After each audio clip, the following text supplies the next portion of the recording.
अस्सलाम वालेकुम स्टूडेंट्स। सो आज जो है हम फर्स्ट ईयर फिज़िक्स का chapter number 7 work power and energy को डिस्कस करने जा रहे हैं। तो टॉपिक को स्टार्ट करने से पहले वो स्टूडेंट जो इस चैनल पर नए हैं वो काइंडली इस चैनल को सब्सक्राइब कर दें, बेल आइकन को प्रेस कर दें और इस वीडियो को लाइक करना ना भूलें, ठीक है।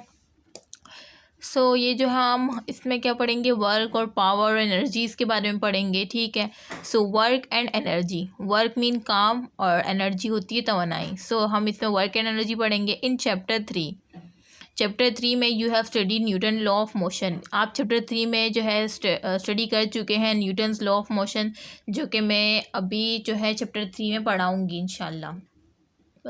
मैंने बस उसी इंशाल्लाह नेक्स्ट वीडियो जो है चैप्टर 3 पे न्यूटन्स लॉ ऑफ मोशन पे ही बनेगी। और वैसे भी आपने पढ़े हुए होंगे नाइन की जो है फिज़िक्स में भी पढ़े होंगे न्यूटन्स लॉ ऑफ मोशन, ठीक है।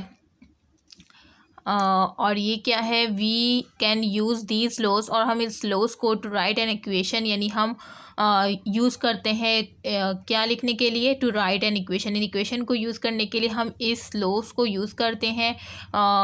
सही है, वी कैन यूज़, हम यूज़ कर सकते हैं दीज लॉज, इन लॉज को to write an equation, right लिखने के लिए इक्वेशन फॉर द एक्सेलरेशन। किसकी इक्वेशन लिखने के लिए, एक्सेलरेशन की, ठीक है। ऑफ एनी बॉडी, किसी भी बॉडी की, एक्टेड अपॉन जो कि एक्ट करे बाय एनी फोर्स, किसी भी फोर्स के ज़रिए एक्ट करे। In addition in this we have, यानी force by N force in addition, यानी हम फोर्स को जब ऐड करेंगे यानी उसके ज़रिए हम जो है, यानी इन लॉज के ज़रिए हम राइट कर सकते हैं, इक्वेशन लिख सकते हैं एक्सेलरेशन के लिए ऑफ किसी भी बॉडी की जो कि एक्ट करती है फोर्स के ज़रिए, ठीक है।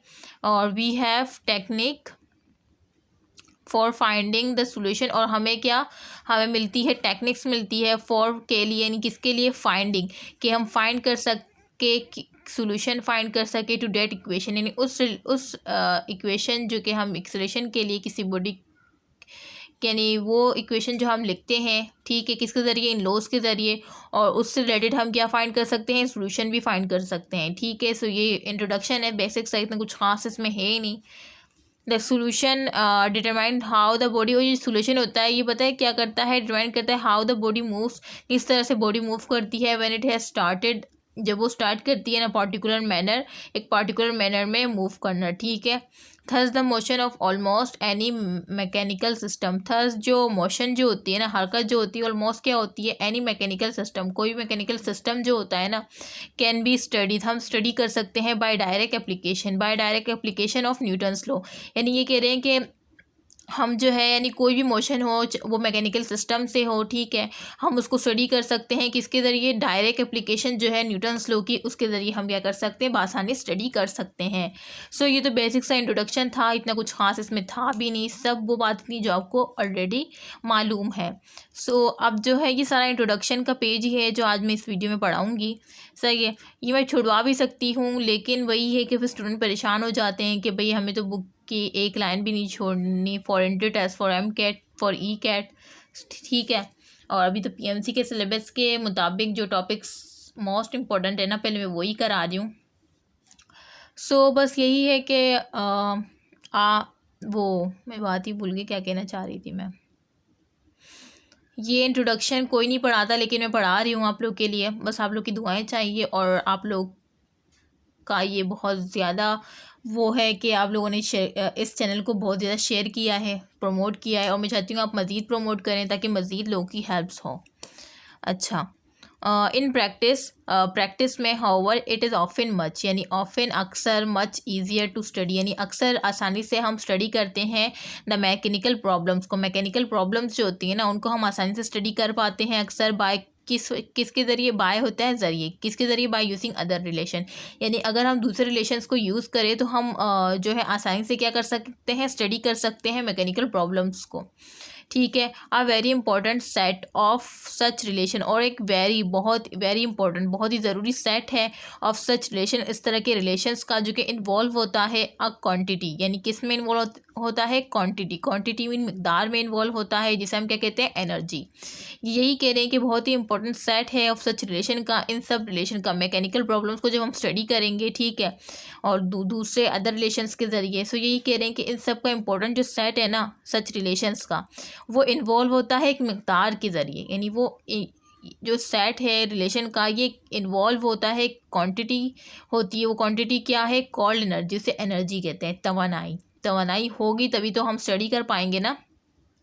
सो it is important to realise, हमें रियलाइज़ करना चाहिए डैट दीज एनर्जी के जो एनर्जी रिलेशंस है, एनर्जी के जो रिलेशंस है, आर नॉट इंडिपेंडेंट, ये इंडिपेंडेंट नहीं होता है, ठीक है, ऑफ न्यूटन्स लॉ, जैसे कि न्यूटन लॉ ने खुद बताया था, ठीक है, and therefore do not involve any new physical principle, नहीं कोई न्यू फिजिकल प्रिंसिपल पर, in fact these energy relations re express Newton's law, जबकि हकीकत में क्या होता है कि ये जो एनर्जीज होती है ना, एनर्जी का जो रिलेशंस होता है, ये क्या होता है, री एक्सप्रेस होता है, ठीक है, री एक्सप्रेस होता है Newton's law in a form which provide us much simpler analysis of complex, a form which provide us much more simpler analysis of complex problems involving a variable force such as gravitational force between bodies and the direct application of Newton's law। ये कह रहे हैं कि Newton law ने जो energy इसका बताया था कि वो री एक्सप्रेस होती है, सही है, और वो जो है प्रोवाइड करती है, उन्होंने प्रोवाइड किया था मच सिंपलर एनालिसिस, जो कॉम्प्लेक्स प्रॉब्लम जैसे कि वेरिएबल फोर्स हो गई, ठीक है,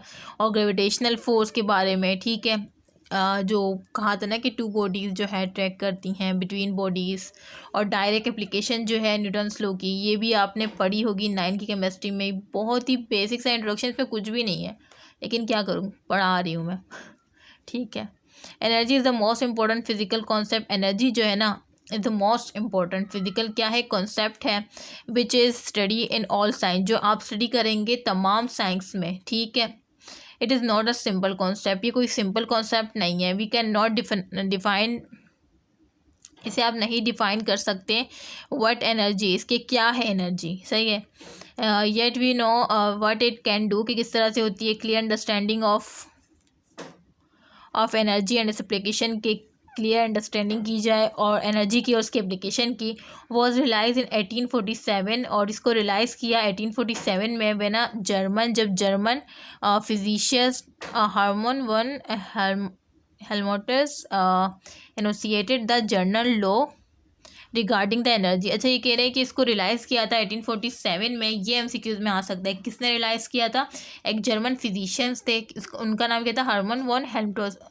एक तो ये नज़र नहीं आ रहा, इन्होंने कोई, मैं मोबाइल की स्क्रीन में भी देख रही हूँ, मैं ऐसे ही देख लेती हूँ, अच्छा, ये कह रहे हैं कि इन्होंने रिलाइज़ किया था 1847 में, जैसे मैंने बताया, वे ना जर्मन फिजिशियन, और जिनका नाम क्या था, Hermann von Helmholtz enunciated the general law of regarding the energy. तो ये नाम जो है एमसीक्यूज़ में आ सकता है कि किसने किया था, या तो सिर्फ हार्मन भी आ सकता है, ठीक है, पूरा नाम नहीं आएगा, ठीक है, या पूरा नाम भी दे सकते हैं वो, सो एमसीक्यूज़ में आ सकते हैं कि किसने रिलाइज़ किया था, और वो क्या थे, फिजिशियंस थे या केमिस्ट थे, तो वो फिजिशियंस थे, ठीक है, सो एज एमसीक्यूज़ पूछे जा सकता है, ठीक है। सो 1847 में जर्मन फिजिशियन था जिसका नाम क्या था, हार्मन वन हेल्महोल्ट्ज़, एंड उसने एक general law regarding the energy, ठीक है, ये एज एमसीक्यूज आ सकता है। सो ये आपको याद रखना है, आपको इसी को जो है अंडरलाइन करना होगा, ठीक है। Since then the concentration of energy, और जो कंसंट्रेशन है ना हमारी एनर्जी के बारे में, इन फिजिकल में एंड बायोलॉजिकल प्रोसेस में, जो बायोलॉजिकल प्रोसेस में उसमें जो हमारी कंसंट्रेशन है, हैज़ बीन अ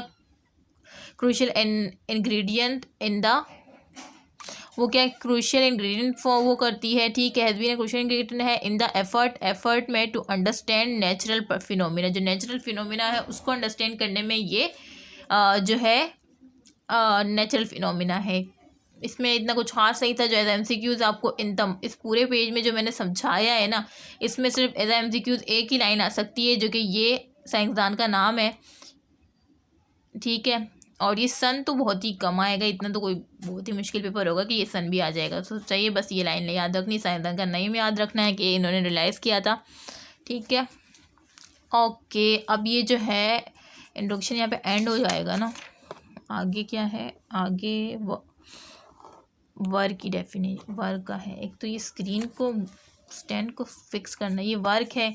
इंशाल्लाह ये तो मैं नेक्स्ट वीडियो में करवाऊँगी, ठीक है, वर्क के बारे में। और ये इम्पोर्टेंट है, ये तो ऐसे ही इंट्रोडक्शन था, क्योंकि मैं कुछ छुड़वा दूँ ना तो फिर कमेंट आते हैं कि मैम वो नहीं करवाया, ये नहीं करवाया, ठीक है। अच्छा, क्लोजली एसोसिएटेड विद एनर्जी, जो क्लोजली एसोसिएट होता है ना एनर्जी के साथ, वो क्या है, is the concept of work. वो कौन सा कॉन्सेप्ट है, वर्क। वर्क मीन काम का। जाहिर सी बात है, काम आप जब ही करेंगे जब आप में एनर्जी होगी, ठीक है। Which provide a link between the force and energy, और ये प्रोवाइड करती है लिंक किसके दरमियान, फोर्स और एनर्जी। यानी आप फोर्स जब भी लगा सकते हैं ना जब आप में एनर्जी पजेस करेगी। सो ये बात हो गई, क्लोजली एसोसिएटेड है with energy in the concept of work में, जो कि लिंक है between force and energy. Thus we first define, इस वजह से सबसे पहले हम क्या डिफाइन करते हैं, वर्क। क्योंकि वर्क में आप क्या करते हैं, फोर्स, किसी भी चीज़ पर फोर्स अप्लाई करते हैं, और फोर्स आप जब भी अप्लाई कर सकते हैं।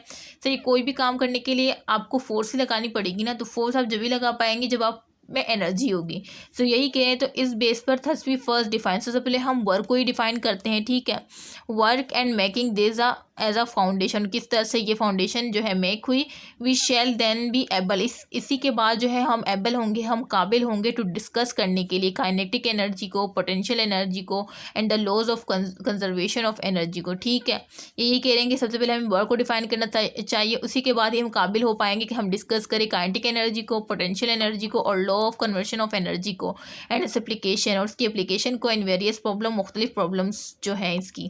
आ रेंज ऑफ एनर्जीज, एक रेंज है एनर्जीज की, ठीक है, फाउंड इन यूनिवर्स, जो कि इस कायनात में पाई जाती है।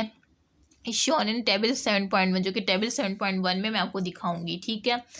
अच्छा, वी शैल डिफाइन पावर, और फाइनली उसके बाद फिर हम पावर के बारे में बात करेंगे। To characterise the rate of doing work, जो कि क्या है, रेट ऑफ डूइंग वर्क, ठीक है। पावर होती है कि आप कितना काम कर सकते हैं, ठीक है। एंड ट्रांसफरिंग एनर्जी, और ट्रांसफ़र करना एनर्जी को इन, अंदर, और या आउट ऑफ अ सिस्टम, यानी ट्रांसफ़र करना एनर्जी को या तो अंदर या तो बाहर सिस्टम के, ठीक है। तो उसके बाद हम पावर को डिस्कस करेंगे। ये बेसिक सा इंट्रोडक्शन था चैप्टर 7 फर्स्ट ईयर फिजिक्स का, जो कि वर्क, पावर, एनर्जी है। अच्छा, ये फिगर जो है ना कि यूनिवर्स में जो बात हुई थी कि रेंज है एनर्जीज़ की 7.1, जो है range of energies found in universe, ठीक है।